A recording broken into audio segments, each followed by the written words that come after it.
So now we're going to show you how to stretch the hip flexors and then strengthen them. I really love to use a stretch out strap. It's a strap with looped holes. I like to take the final loop. I'm going to loop Linnea's midfoot. This is the involved side is down. The strap is going to come up over the opposite shoulder. We're going to flex the knee. This immediately puts a stretch on the rectus femoris. We're going to clench the right buttock and tuck the tailbone underneath and glide the hips forward. Now we're impacting the hip flexors in the front of the hip, particularly the TFL. And now we're going to take the right arm up overhead. We're going to add a side bending motion. She's going to side bend towards me. This is going to open up the obliques and the iliopsoas in the front. Now we have the TFL and we have the rectus femoris, addressing all three of the hip flexor group.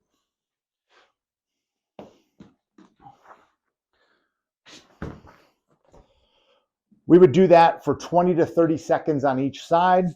Particularly, we want to address the involved side. Now, let's talk about how we want to activate these tissues. In a supine position, the lumbar spine can be nice and safe as long as we add a nice posterior pelvic tilt. So we're going to have the patient bring the legs up into tabletop position, rock that pelvis backward by creating less space between the lumbar spine and the table in this case. A nice looped TheraBand can go around the midfoot.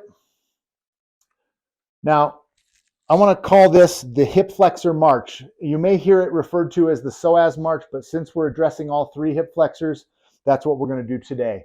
We're going to stabilize this leg. We're going to extend the opposite leg. In this case, we want to keep this at a 90-degree angle to really enhance all of those hip flexors. Now we're going to march. We're going to stabilize the opposite leg and extend the other leg. In each case, the leg that's doing the most work for the targeted muscle group is the leg that stays bent. That looks fantastic. Trying to keep that pelvis rocked backward and keeping the lumbar spine safe.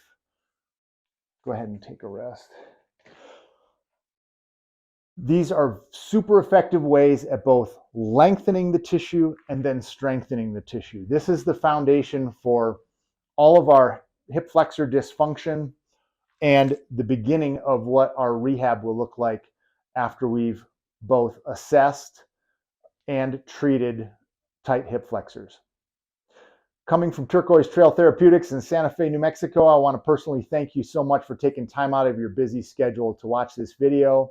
If you feel so inclined, click the like button below and subscribe to our channel. Thanks so much. Have a great day.